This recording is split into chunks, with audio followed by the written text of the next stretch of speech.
بسم اللہ الرحمن الرحیم الحمدللہ والصلاة والسلام علی خاتم الانبیاء رب اشرح لی صدری ویسر لی امری واحلل عقدۃ من لسانی یفقہوا قولی۔ روزہ اپنی برکات کے لحاظ سے بے شمار پہلوؤں کا حامل ہے۔ ان میں سے ایک بہت بڑی برکت یہ ہے کہ یہ امت مسلمہ میں اتحاد پیدا کرتا ہے۔ اس اتحاد کی مختلف شکلیں ہیں۔ ایک بات تو بڑی واضح ہے کہ کسی بھی شہر میں، کسی بھی ملک میں جب رمضان کا آغاز ہوتا ہے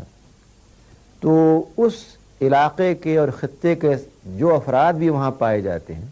ان سب میں ایک یگانگت پیدا ہو جاتی ہے، اور صبح کو کام پہ آنے کے اوقات ہوں، دوپہر میں مسجد میں حاضری کے اوقات ہوں، شام کو افطار کے اوقات ہوں، ہر ایک میں معلوم یہ ہوتا ہے کہ امت کا ہر فرد متحرک ہو گیا ہے۔ کل تک جو شخص فجر کی نماز میں جانے میں بہت سستی محسوس کرتا تھا، یا ظہر کی نماز میں اس کو یہ معلوم ہوتا تھا کہ اپنے کاروبار میں لگا ہوا ہے، بعد میں پڑھ لے گا، وہ پورا اہتمام کرتا ہے کہ عین اذان ہوتے ہی اپنے کام کو سمیٹے اور جلد از جلد جا کر کے مسجد میں اللہ کے سامنے حاضری دے۔ اور یہ کسی ایک فرد کا نہیں، یہ امت کے ہر فرد کی ایک ہی نفسیات ہے جو اس دوران میں پیدا ہو جاتی ہے۔ ایک شخص جو عام طور پہ نماز کے بارے میں سستی برتتا تھا اور پڑھتا ہی نہ تھا، وہ بھی یہ چاہتا ہے کہ اس دوران میں نہ صرف پڑھے بلکہ جا کے مسجد میں اس کو ادا کرے۔ یہ امت میں اتحاد کا وہ ذریعہ جو ایک صف میں کھڑے ہو کر کے سیدھے طور پر اپنے آپ کو منظم کر کے بغیر کسی کجی اور بغیر کسی قسم کی کمزوری کے اس قوت کا حصول جو صلاۃ کے ذریعے اور صیام کے ذریعے ہم کو دیا گیا ہے، گویا کہ ماہ صیام یا رمضان میں سب سے پہلے ہم عبادات کے ذریعے اور اس روزے کی برکات کے ذریعے وہ اتحاد حاصل کرتے ہیں جو اسلام کا مقصود ہے۔ اگر دیکھا جائے تو معاملہ محض ایک شہر یا ایک ملک کا نہیں ہے، بلکہ یہ مبارک مہینہ پوری امت مسلمہ میں وہ اتحاد کی روح پیدا کرتا ہے کہ آپ کا ایک جاننے والا اگر شمالی امریکہ میں ہے، جنوبی افریقہ میں ہے، طرابلس میں ہے، کسی ایسے مقام پر ہے جو افریقہ کا دور دراز شہر ہے، لیکن رمضان کا آغاز ہوتے ہی آپ کو ایک بہت حسین سا کارڈ ملتا ہے کہ رمضان کریم، رمضان مبارک ہو۔ اور نہ صرف رمضان مبارک بلکہ وہ اس انتظار میں رہتا ہے کہ رمضان مکمل ہونے سے پہلے وہ آپ کو عید کی مبارکباد کے لیے کوئی خط لکھے، ٹیلی فون کرے، تار دے، فیکس بھیجے، کوئی کارڈ بھیجے۔ یعنی اس کی خواہش یہ ہوتی ہے کہ اپنے بھائی کو اپنی محبت، دل کے تعلق اور یگانگت کا احساس دلانے کے لیے چند جملے اپنے ہاتھ سے لکھ کے اس کو بھیجے اور بتائے کہ وہ اللہ کے حضور اس کو یاد بھی رکھتا ہے، اس کے بارے میں دعا بھی کرتا ہے، اور یہ چاہتا ہے کہ اس کا معاشی تعلق ساتھ قریب سے قریب پر ہوتا جائے۔ گویا روزے اور رمضان کے حوالے سے مقامی طور پر بھی اور بین الاقوامی سطح پر بھی جو فضا پیدا ہو جاتی ہے وہ ایک اتحاد امت کی فضا ہے۔ لیکن اس سے آگے بڑھ کر کے اگر دیکھا جائے تو یہ عمل جو اتحاد امت کا ہے، روزہ اس میں کیا کردار ادا کرتا ہے اور کس طرح سے اس کو ایک عملی شکل دیتا ہے، غالباً یہ وہ پہلو جو ہمارے غور کرنے کے لیے زیادہ اہمیت رکھتا ہے۔ احادیث میں اس بات کو بڑا واضح کیا گیا ہے کہ روزے کے دوران ایک شخص اپنے مومن بھائی کے حوالے سے وہ رویہ اختیار کرے جو متحد کرنے کا ہے، منتشر کرنے کا نہیں ہے۔ پہلی بات ہمیں یہ ملتی ہے کہ اس دوران میں ایک شخص اپنے مومن بھائی کے لیے ڈھال بن جائے۔ وہ اگر اس کے بارے میں کوئی بری بات سنے تو فوری طور پہ یہ کہہ دے کہ میں اس بات کو نہیں سننا چاہتا، اس کی اپنی زبان سے اس کے بارے میں کوئی برا کلمہ نہ نکلے۔ گویا روزے کو صحیح طور پہ کرنے کے لیے، روزے کو محفوظ رکھنے کے لیے، روزے کو خراب ہونے سے بچانے کے لیے اس کو یہ کام کرنا پڑے گا کہ وہ اپنے مومن بھائی کے لیے ایک شیلڈ بن کر کے، ایک ڈھال بن کر کے اس کی عزت، اس کی شہرت، اس کے مفاد کے تحفظ کے لیے آگے بڑھے۔ اسی چیز کو ایک اور حدیث میں جو بیان فرمایا گیا ہے کہ انصر اخاکم ظالمن او مظلوم، یعنی اپنے بھائی کی مدد کرو، امداد کرو، چاہے وہ ظالم ہو یا مظلوم ہو۔ صحابہ کرام نے علیہ الصلوۃ والسلام سے دریافت فرمایا کہ یہ بات سمجھ میں آتی ہے کہ ایک بھائی جو مظلوم ہے اس کی امداد کی جائے، لیکن جو ظالم ہے اس کی امداد کیسے کی جائے؟ خاتمہ علیہ السلام نے فرمایا کہ ایک ظالم کی امداد اس طرح سے کی جائے گی کہ اس کو ظلم سے روک دیا جائے۔ یہ ظلم سے روکنا اتحاد امت کے پیدا ہونے کا پہلا قدم ہے۔ جب کسی کے ساتھ زیادتی کی جائے، ظلم کیا جائے اور آپ اس سے رائے کا اختلاف رکھتے ہیں تو آپ کا یہ فرض ہے کہ آپ عدل کی بنا پر، اخوت کی بنا پر، انصاف کی بنا پر اپنے اس بھائی کے اس حق کو پامال نہ ہونے دیں۔ ہمارے ہاں عام طور پہ ایک نفسیات یہ بن گئی ہے کہ اگر آپ ایک خاص خطے سے ہیں، ایک خاص برادری سے ہیں، ایک خاص زبان بولتے ہیں، یا آپ کا ایک خاص فقہی مسلک ہے، تو اس مسلک کے افراد اگر کوئی بات ایسی بھی کہہ دیں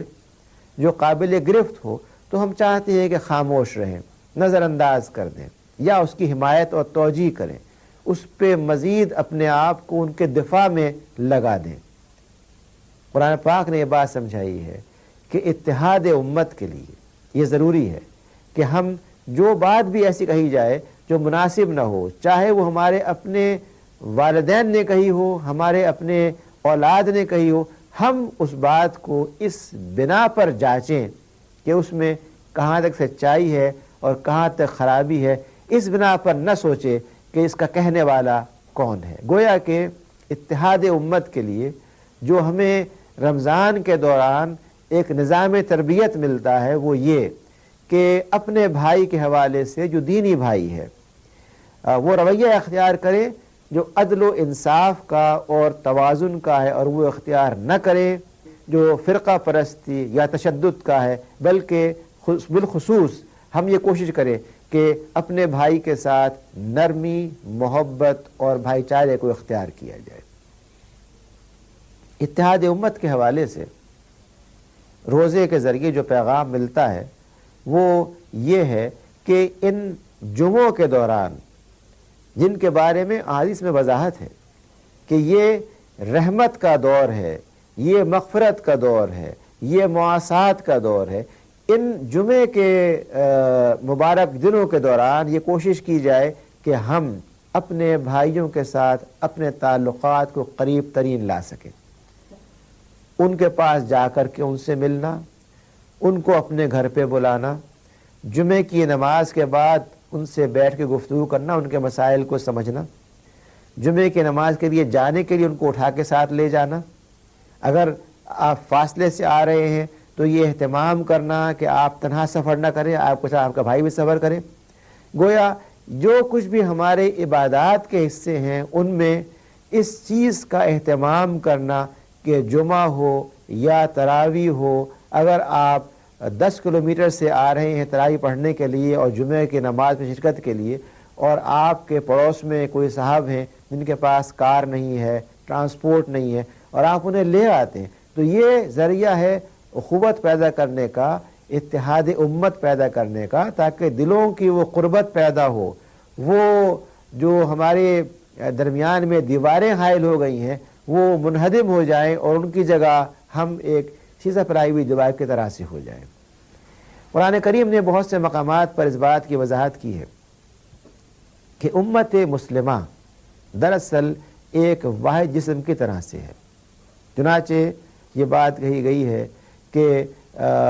کاناس امتن واحدہ، تمام انسانیت آغاز سے ایک امت واحدہ تھی۔ پھر یہ بات کہی گئی ہے کہ تم لوگ وہ خیرہ امہ ہو، وہ بہترین امت ہو، وہ خاندان ہو جس کے اندر بھلائی کی بنیاد پر اتحاد کر دیا گیا۔ اسی چیز کو ہم دیکھتے ہیں کہ احادیث وضاحت سے کہا گیا ہے، اور یہ بات سمجھائی گئی ہے کہ ایک شخص جو جماعت کو چھوڑ کے الگ ہو جاتا ہے، جو جماعت کے مفاد کی پرواہ نہیں کرتا ہے، وہ گویا کہ زندگی کا وہ رویہ اختیار کر لیتا ہے جو جاہلی رویہ ہے اور جو اسلامی رویہ نہیں ہے۔ قرآن پاک نے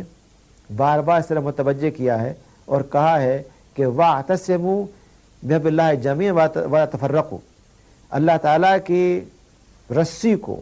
اللہ تعالیٰ کے دین کو، اللہ تعالیٰ کے دیے ہوئے نظام کو، اللہ تعالیٰ کے دی ہوئی نعمت کو مضبوطی کے ساتھ تھام لو۔ عاصمہ عربی میں کہتے ہیں جڑ جانے کو، اور اسی بنا پر ایک شخص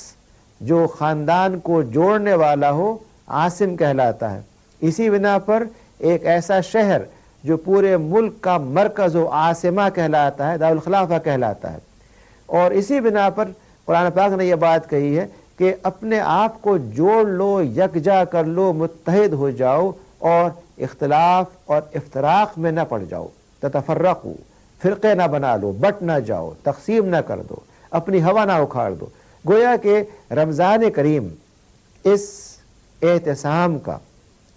ذریعہ ہے۔ یہ اعتصام کیسے ہوتا ہے؟ یہ اعتصام ہوتا ہے اعتصام باللہ، یعنی اللہ سبحانہ و تعالیٰ کے ساتھ اپنے تعلق کو جتنا استوار کیا جائے گا اتنا ہی اتحاد امت پیدا ہوگا۔ یہ اعتصام کیسے ہوگا؟ یہ اخوت کے ذریعے ہوگا۔ جتنا اس دوران میں اپنے تعلقات کو گہرا کیا جائے گا، افطاری پہ بلانا اور جانا، امداد کرنا، نرمی کا رویہ اختیار کرنا، کاروبار میں دیانت اختیار کرنا، یہ وہ سارے ذرائع ہوں گے جو اخوت کو پیدا کریں گے۔ اخوت کوئی کام الگ سے نہیں ہے،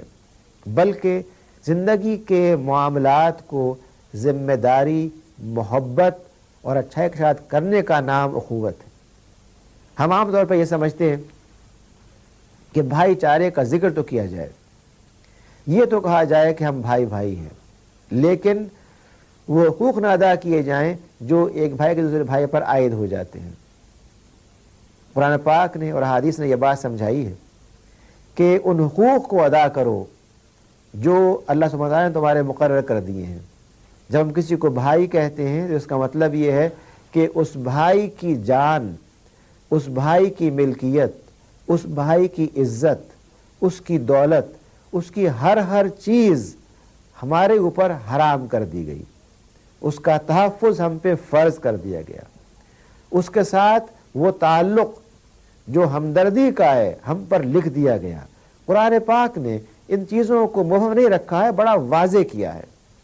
احادیث نے ان کو کھول کے بیان کیا ہے اور بڑے آسان انداز میں بیان کیا ہے کہ ایک عام انسان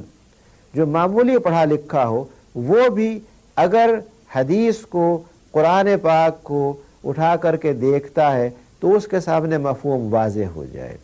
ان تمام تعلیمات میں جس بات پر زور دیا گیا ہے وہ یہ کہ اتحاد امت کو ان ذرائع سے اختیار کیا جائے جو فطری ذرائع ہیں۔ فطری ذرائع معاملات کے ہیں، کانفرنسوں کے نہیں ہیں۔ ہم یہ سمجھتے ہیں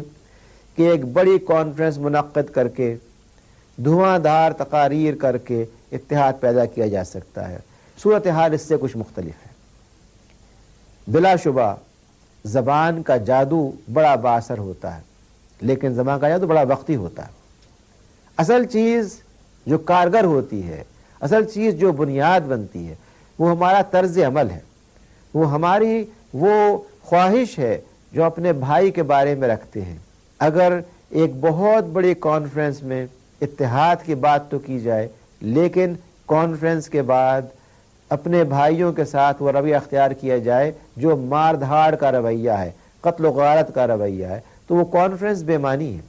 اس کانفرنس پر ہم نے نہ صرف دولت بلکہ وقت بھی ضائع کیا، اس کا استعمال نہیں کر سکے۔ اس کے مقابلے میں اگر ایک بھائی کو ملاقات کر کے، ایک بھائی کو کھانے پر ضیافت بلا کر کے، ایک بھائی کے مسئلے کا حل کر کے، اس کے ساتھ محض بیٹھ کر کے خوش اسلوبی کے ساتھ، محبت کے ساتھ، مسکراہٹ کے ساتھ دو جملوں کا تبادلہ کر لینا، یہ زیادہ اہم اور پائیدار ہے اس کے مقابلے میں کہ ایک بہت بڑی کانفرنس اتحاد کے نام پہ کر لی جائے اور اس میں ایک قرارداد پاس کر دی جائے۔ اسلام اور یہ مہینہ ہمیں یہ سکھاتا ہے کہ اتحاد امت کے لیے ان ذرائع کو استعمال کیا جائے جو زیادہ اہم اور زیادہ عملی ذرائع ہیں۔ مثلا آپ گاؤں کے ایک ایسے حصے میں رہتے ہیں جہاں پر حالات بڑے اچھے ہیں، آپ کا مکان پختہ ہے، آپ کی گلیاں کشادہ ہیں،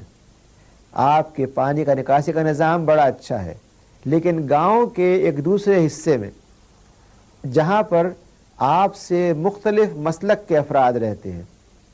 ان کی مسجد، ان کے مکانات، ان کے رہنے کا طریقہ آپ سے زیادہ برے حال میں ہے،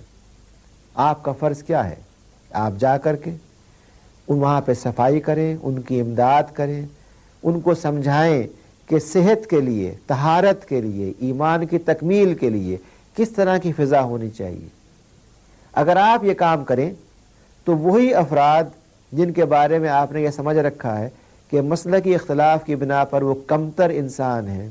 وہ نہ صرف آپ کی محبت کو محسوس کریں گے بلکہ ان کی نگاہ میں خود آپ کی ایک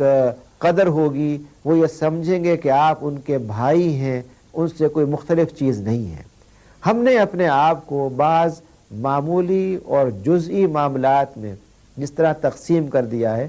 رمضان کا مہینہ یہ پیغام لے کر آتا ہے کہ ان معمولی باتوں کو نظر انداز کر کے ان وسیع تر مفادات کے لیے جو امت مسلمہ کے مفادات ہیں، اور جس میں ایک فرد کی معاشی، معاشرتی اور سیاسی سرگرمیوں کا دخل ہے، ان چیزوں کو سامنے رکھتے ہوئے ہم اپنے اندر وہ تبدیلی پیدا کریں جو امت مسلمہ کو جوڑ دے۔ حدیث شریف میں یہ بات فرمائی گئی ہے کہ امت مسلمہ ایک جسم کی طرح سے ہے، اگر جسم کے ایک عضو کو تکلیف ہوتی ہے دوسرا اس دکھ کو محسوس کرتا ہے۔ کیا آج معاشرے میں کوئی ظلم اور استحصال اگر کسی مقام پر ہوتا ہے تو ہمارے دل میں وہی تکلیف ہوتی ہے جو اپنے بارے میں ہوگی یا اس سے کچھ مختلف صورتحال ہے؟ اکثر افراد یہ سمجھتے ہیں کہ جب تک ہم محفوظ ہیں معاشرہ محفوظ ہے۔ اگر کسی مقام پر ایک شخص کو قتل کر دیا گیا، ایک گھر میں ڈاکہ پڑ گیا، ایک خاتون کو اغوا کر لیا گیا تو ہم یہ سمجھتے ہیں کہ یہ کہیں اور ہو رہا ہے، ہم ایک تماشائی کے حصے کو دیکھتے رہتے ہیں۔ اتحاد امت کا مفہوم یہ ہے کہ جب کبھی جسم کے ایک حصے میں اس طرح کے واقعات ہوں تو تمام جسم اس کا درد، اس کی کسک، اس کی تکلیف محسوس کرے، تڑپ اٹھے اور اصلاح کے لیے وہ مثبت اقدامات کرے جس کے نتیجے میں معاشرے میں عدل قائم ہو۔ گویا اتحاد امت کا بڑا قریبی تعلق اس چیز کے ساتھ ہے کہ ہم اپنے معاشرے میں کہاں تک عدل کو رائج کرنے کی طرف جا رہے ہیں اور کہاں تک ہم ظلم کو، استحصال کو، برائی کو بغیر کسی احساس کے گوارا کیے جا رہے ہیں۔ جب تک ظلم و استحصال کے خلاف آواز بلند نہ کی جائے، جب تک ان مسائل کا حل نہ کیا جائے جو معاشرتی مسائل ہیں، بنیادی مسائل ہیں، اس وقت تک محض زبانی اتحاد سے کوئی فائدہ نہیں ہو سکتا۔ یہ اتحاد ہونا چاہیے مسائل کے حل میں، یہ اتحاد ہونا چاہیے اخوت کے پیدا ہونے کی شکل میں، یہ اتحاد ہونا چاہیے اس احساس کے ساتھ کہ امت مسلمہ کا جو بھی اثاثہ ہے وہ ہمارا مشترکہ اثاثہ ہے۔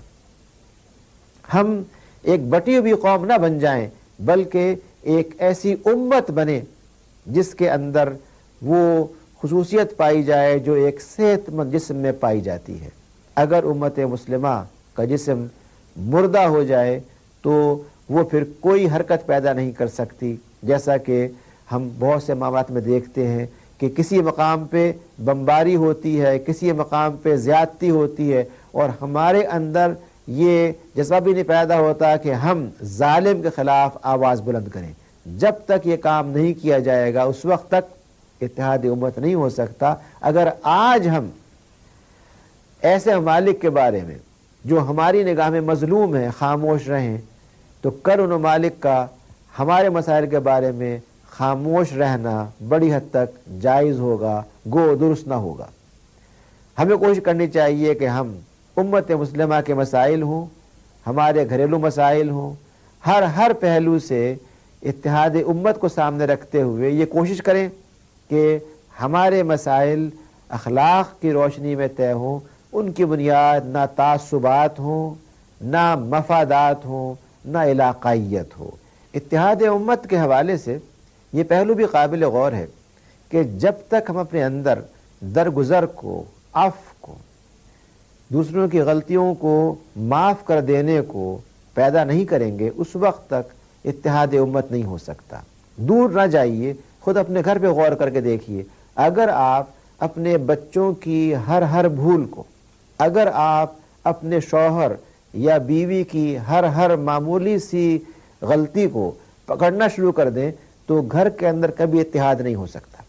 اگر آپ والدین کی محبت سے کہی ہوئی بات کو یا غصے میں کہی ہوئی بات کو اس معنی میں لیں کہ وہ آپ کی انسلٹ کر رہے ہیں، بے عزتی کر رہے ہیں، تو ان کی محبت برقرار نہیں رہ سکتی، اتحاد نہیں رہ سکتا۔ اگر یہ شکل گھر میں نہیں کام کر سکتی تو باہر کیسے کام کرے گی؟ اگر باہر کے معاملات میں کسی بھائی نے کوئی بات آپ کے بارے میں کہی یا آپ نے سنا کہ اس نے کوئی بات کہی اور آپ نے اس پہ ایک محل تعمیر کر کے اس کے خلاف ایک بیان داغ دیا، اس کے خلاف آپ نے ایک مہم شروع کر دی، تو یہ اتحاد کیسے پیدا ہوگا؟ گویا اتحاد کی بنیاد ہی اس چیز پر ہے کہ عفو و درگزر، دوسرے کی غلطی پہ پردہ ڈالنا، نظر انداز کرنا اور اس کو اس بات کا موقع دینا کہ وہ اپنی اصلاح کر سکے۔ جب تک یہ رویہ اختیار نہیں کیا جائے گا ہم اتحاد امت کی جانب نہیں بڑھ سکتے۔ یہاں یہ پہلو بھی سمجھ لیجئے کہ یہ اتحاد محض ایک نمائشی اتحاد نہیں ہے، بلکہ اس کی جڑیں ایک فرد کے اندر ہیں۔ جب تک ہر فرد اس نقطۂ نظر سے، اس خواہش کے ساتھ کہ اسے ایک متحدہ امت مسلمہ کی تشکیل کرنی ہے، جب تک وہ اس ہدف کو سامنے نہ رکھے، اس وقت تک محض چند افراد کا ایک نعرہ لگانا کافی نہیں ہو سکتا۔ اسلام یہ چاہتا ہے کہ ہم نعروں کی بجائے عمل کو، کام کو اور ان چیزوں کو اختیار کریں جو بظاہر بڑی چھوٹی معلوم ہوتی ہیں۔ یعنی آپ کا اپنے بھائی کے بارے میں کسی بات کو سن کر کے یہ کہہ دینا کہ یہ کیسے ہو سکتا ہے کہ وہ میرے بارے میں یہ بات کہے، آپ نے غلط سنا ہوگا۔ اس سے بہتر اور افضل ہے کہ آپ پوچھیں، اچھا اس نے یہ کہا، پھر اور کیا کہا تھا، کہاں پر یہ بات کہی تھی، کس طرح کہی تھی۔ جب آپ یہ رویہ اختیار کریں گے تو گویا شیطان آپ پر وہ سارا کام کر رہا ہے جس کے لیے اس کو تنخواہ ملتی ہے، یعنی وہ اس کا کام ہی ہے کہ ورغلائے، اور آپ ورغلانے میں آ جاتے ہیں۔ اس کے مقابلے میں اللہ تعالیٰ یہ چاہتے ہیں کہ شیطان آپ کے پیچھے لگا رہے، لیکن آپ اتحاد امت پیدا کرنے کے لیے اپنے بھائی کے بارے میں جب کوئی بات سنیں تو یہ کہہ دیں کہ یہ ناممکن ہے کہ ایسی بات کہی گئی ہو، بلکہ اس نے کوئی اچھی بات کہی ہوگی۔ اپنے رویے میں حسن ظن کو اختیار کریں، سوء ظن کو اختیار نہ کریں۔ یہ سوء ظن ہی ہے جو آگے بڑھ کر کے غیبت بن جاتا ہے، آگے بڑھ کر کے بدگوئی بن جاتا ہے، چغلی بن جاتا ہے، نمیمہ بن جاتا ہے، اور ان ساری چیزوں کے نتیجے میں اتحاد امت ختم ہو جاتا ہے۔ ہمیں کوشش کرنی چاہیے کہ ہم اسلام کی مثبت اقدار کو، جو احترام کی اقدار ہیں، اکرام کی اقدار ہیں، ان کے ساتھ ساتھ ان منفی چیزوں سے بھی احتراز کریں جو قرآن پاک نے واضح طور پہ ہمیں بتا دی ہیں، یعنی اپنے بھائی کے بارے میں کسی برائی کو سن کر کے خاموش رہنا یا اس میں دلچسپی لینا یا اس کی سنگن لینا، ان سب سے بچنے کے ساتھ ساتھ ہم اپنے بھائی کے بارے میں محبت، عفو درگزر اور اس رویے کو اختیار کریں جو قلب کی وسعت کی علامت ہے۔ رمضان کریم یہ چاہتا ہے کہ ہمارے اندر وحدت اور اتحاد کا وہ تصور پیدا ہو جس کی بنیاد صرف ایک ہے، اور وہ یہ کہ اللہ سبحانہ و تعالیٰ کے علاوہ نہ کوئی حاکم ہے، نہ کوئی مالک ہے، نہ کوئی رب ہے، نہ کوئی نقصان پہنچانے والا ہے، نہ کوئی فائدہ پہنچانے والا ہے۔ جب یہ تصور اختیار کر لیا جائے گا تو ہم اپنی دوستیوں کو، وہ گھر پہ ہو یا گھر کے باہر ہو، ملک میں ہو یا بین الاقوامی ہو، ان سب کو اس کی روشنی میں نئے سرے سے مرتب کریں گے، اور آخر کار امت مسلمہ میں اپنے ملک کے اندر اور بین الاقوامی حیثیت سے اتحاد کے ذرائع کو فروغ دے سکیں گے۔ اللہ تعالیٰ ہم اس بات کی توفیق دیں کہ ہم اس رمضان کریم کی برکات میں، اس رمضان کریم کی انعامات کی شکل میں امت مسلمہ میں اس اتحاد اور یکجہتی کو پیدا کر سکیں جو اسلام کا مقصود ہے۔ وآخر دعوانا الحمدللہ رب العالمین۔